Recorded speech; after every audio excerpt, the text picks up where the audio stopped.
मेरे पास एक केस आया था जिसमें ब्राह्मण लड़का था, SC/ST लड़की थी। लड़की जो है वो अलग हो गई, लड़का इमोशनली अटैच था। तो जब लड़का लड़की को फोर्स कर रहा था, इमोशनली फोर्स कर रहा था, लड़की ने उस ब्राह्मण लड़के के ऊपर SC/ST एक्ट लगा दिया।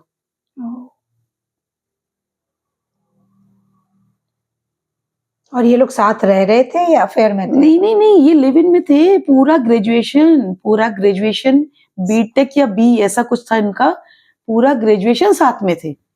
और आफ्टर कंप्लीशन देयर ग्रेजुएशन लड़के का कैंपस सिलेक्शन नहीं हुआ, लड़की का कैंपस सिलेक्शन हो गया। लड़का अपनी हायर एजुकेशन के लिए 2 साल और PG MTech ये सब सोच रहा था, प्लान कर रहा था, but that guy was the emotionally attached with that girl. तो वो लड़का बार-बार ये चाह रहा था कि तुम 2 साल और वेट कर लो मेरा। मतलब वो लड़का बस इतना कह रहा था कि 2 साल वेट कर लो, मैं कुछ बन के दिखाऊंगा तुमको, शादी मत करो। लेकिन लड़की को दूसरी जगह शादी करना था, बिकॉज वो उसका कैंपस सिलेक्शन हो चुका था। अब देखिए हायर पोजीशन पे जा रही थी और अच्छे ऑप्शन हो गए लड़की के पास। तो जब लड़का फोर्स करने लग गया तो ऑब्वियस सी बात है कि लड़के ने कुछ मिसबिहेव कर दिया था, लेकिन वो SC/ST एक्ट के लिए नहीं किया था, उसको रोकने के लिए। उसने अपनी गर्लफ्रेंड को रोकने के लिए बोले थी बातें, लेकिन उस व्हाट्सएप चैट को उसने SC/ST एक्ट में यूज करके उसको जेल करा दी। फिर कॉम्प्रोमाइज इसी शर्त पे हुआ कि ठीक है अब तुम मुझे परेशान नहीं करोगे, मैं अपनी लाइफ में आगे बढ़ूंगी, तब उस लड़की ने कॉम्प्रोमाइज किया। सेम चीज मैं दूसरी तरफ भी आपको बता दूं कि लड़कों का भी ऐसा रहता है कि हमें नहीं है, हम आगे बढ़ रहे हैं, लड़कियां परेशान होती रहती हैं। तो लिव इन रिलेशनशिप के लिए किसी भी प्रकार का फोर्स एक्सेप्टेबल होता ही नहीं होता है। आप फोर्सफुली किसी को रिलेशन में नहीं रख सकते। और जहाँ जहाँ कोई एक व्यक्ति थोड़ा सा कमजोर पड़ता है या थोड़ा सा उसका मन कमजोर पड़ता है कि अब नहीं, अब ठीक नहीं लग रहा है, और वहां मसले शुरू हो जाते हैं। क्योंकि मैरिज में तो आपको पता है कि नहीं यार, देखते हैं, सोचते हैं, मम्मी क्या कहेंगी, इनके पेरेंट्स का क्या होगा, मेरे पेरेंट्स का क्या होगा, मेरे भाई बहनों का क्या होगा, बहुत सारी चीजें हम सोचते हैं। लेकिन लिव इन में हमें लगता है कि ओके हो गया, ठीक है, निकलो, तुम निकलो या मैं निकलो, कोई भी नहीं। तो ये जो तुरंत छोड़ने वाली जो बात है, ये किसी भी रिश्ते को लंबा नहीं होने देंगी कभी भी, यदि हम इस तरह के चक्करों में पड़ गए। बिल्कुल, जहां हम मेंटली प्रिपेयर्ड हैं कि आज साथ में कल नहीं रहेंगे। एक चीज हमारी इंडियन सोसाइटी के लिए बताऊंगी स्पेशली, क्योंकि जो लड़कियों की वर्जिनिटी वाली बातें हैं ये बाहर इतना ज्यादा नहीं रहता है, बट हमारी इंडियन सोसाइटी में आज भी बहुत इंपॉर्टेंट है। लड़का जब शादी करता है ना, तो भले ही उसकी 3-4 गर्लफ्रेंड रही होंगी, वो 3-4 लिव इन में रहा होगा, 4-5 बच्चों का पिता होगा बायोलॉजिकल, फिर भी जब शादी करेगा ना तो उसको वर्जिन लड़की ही चाहिए, लड़की वर्जिन ही चाहिए। फिर बहुत सारी बातें, और लड़कियां कहती हैं क्यों, जब तेरा था तो मेरा भी था, क्या फर्क पड़ता है। लेकिन आज भी इंडियन सोसाइटी में लड़कियों की वर्जिनिटी बहुत इंपॉर्टेंट हो गई है। तो मैं ये नहीं कहूंगी कि ये सही बात है, मैं ये भी नहीं कहूंगी कि गलत बात है। मेरा बस इतना है, एक जो मेरा एक्सपीरियंस है वो ये कहता है कि लड़कियों को कोई भी कदम उठाने से पहले 10 बार 100 बार सोचना चाहिए कि इसका आउटपुट क्या हो सकता है, और वर्स्ट केस सोच के फिर आगे बढ़ना चाहिए। आप यदि वर्स्ट के लिए प्रिपेयर्ड हो then you have to go with that person.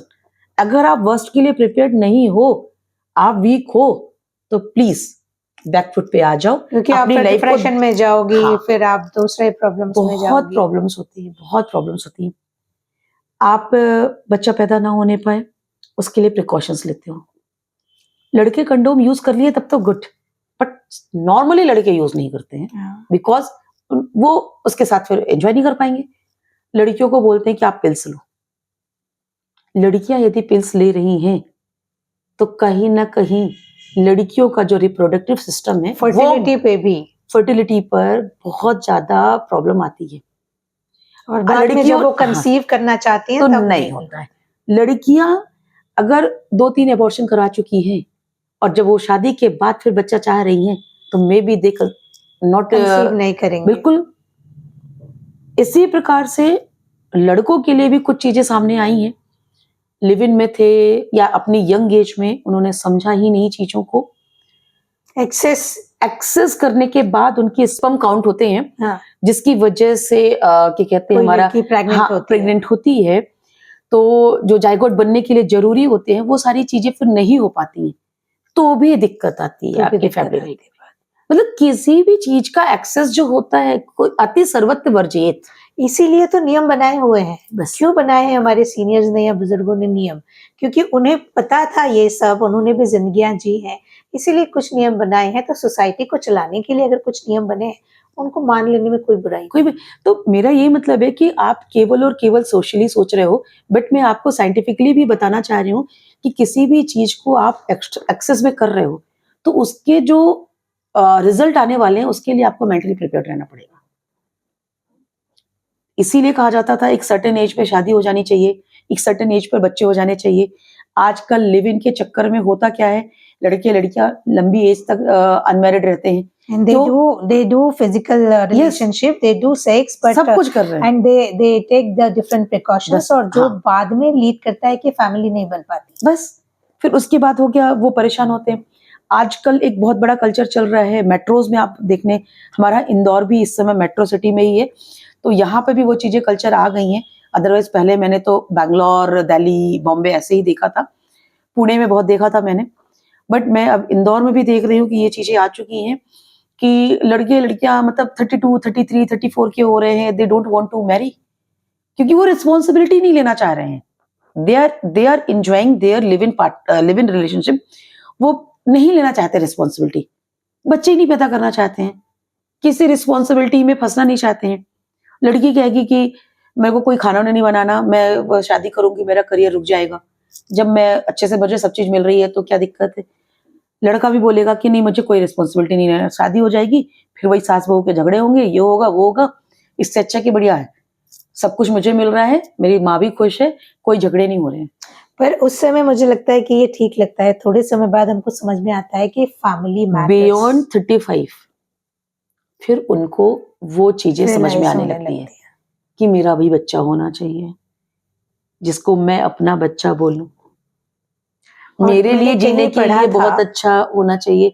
मैं एक मतलब लेडी की बात कर रही हूँ, वो लिव इन में नहीं है, हस्बैंड वाइफ है, बट बच्चे नहीं है। उनके केस में ऐसा था कि उसका हस्बैंड जो था वो, हाँ स्पर्म काउंट कहलाता है, सॉरी, हाँ ना, तो वो पहले लिव इन में था, जो भी रहा होगा, फिर जब बच्चा करना चाह रहे थे तो लड़की ने भी बोला कि करियर की बात है, कुछ दिन और कुछ दिन और, तो दोनों ने ध्यान नहीं दिया। शादी के 7 साल बाद लड़की इज अप्रॉक्स 38, लड़का 42, 43। अब जब वो बेबी प्लान करने की बात आती है तो लड़के का स्पर्म काउंट ही नहीं है, आईवीएफ भी नहीं हो पा रहा है, आईवीएफ भी नहीं हो पा रहा है उसके स्पर्म से। तो ये सिचुएशन मेरी आंखों देखी है। तो मेरा ये है कि अब ऐसे में क्या हो रहा है कि वो लड़की है ना, तो उसके मन में आता है बच्चे सब, क्योंकि उनको लगता है कि यार किसी की लाइफ पे कुछ है, किसी की लाइफ पे कुछ है, बच्चे जीने का आधार होते, मेरे पास तो वो भी नहीं है। और विश्वास करिए, हम दोनों माएँ हैं, तो हम समझते हैं माता पिता होना एक बहुत खूबसूरत बात है। बहुत बहुत। और जब आप एक बच्चे को पाल लेते हैं ना, आप जिंदगी की हर लड़ाई जीतने के लायक हो जाते हैं, क्योंकि वो एक बच्चे को पालना अपने आप में एक बहुत बड़ा और बहुत मेहनत का काम है। और वो समय जो होता है जब आपके पास एक छोटा सा बच्चा होता है, उससे खूबसूरत टाइम जिंदगी का कोई नहीं होता। और सबसे अच्छी बात होती है ना कि जब हम बहुत गुस्से में कहीं होते हैं और वहां पर आपका बच्चा प्यार से बोलता है, तो वो गुस्सा पता ही नहीं चलता है, वो सारी परेशानियां एक तरफ हो जाती हैं। पहले बच्चा दिखता है कि अच्छा चलो पहले छोड़ो यार, इसको बाद में देख लेंगे, पहले तो अपन ये देखते हैं। तो वो सारे बच्चे जो अभी 30s में हैं, 35 में हैं या उससे आगे, और सोच रहे हैं कि फिर देखेंगे, तो मेरा मेरा यहाँ आपसे ये निवेदन है कि यदि आप जिंदगी को सच में जीना चाहते हैं तो फिर का इंतजार मत करिए, अभी एक प्यारा सा निर्णय लीजिए एंड क्रिएट अ फैमिली। और अगर आपके पास बहुत पैसा है भी या सुविधाएं भी बहुत हैं, तो भी देखिए दिन के आखिर में हमको लोग चाहिए, अपने माँ बाबा चाहिए, अपने भाई बहन चाहिए, अपने बीवी बच्चे चाहिए, अपने पति और उनका परिवार चाहिए। परिवार मैटर्स अ लॉट। तो be serious, create a family and real family, no live in, no fake family, no झूठ, क्योंकि झूठ पे रिश्ते जो बनते हैं वो लंबे नहीं चलते, चल ही नहीं सकते। जिनकी नींव ही खराब होगी वो ऊपर आगे कैसे बढ़ेंगे? थोड़े दिन आपको लगेगा क्या बढ़िया जिंदगी है, लेकिन आगे की जिंदगी खराब हो जाए, ऐसे अभी 4 दिन अच्छे हुए तो क्या हो गया? कोई मतलब नहीं है।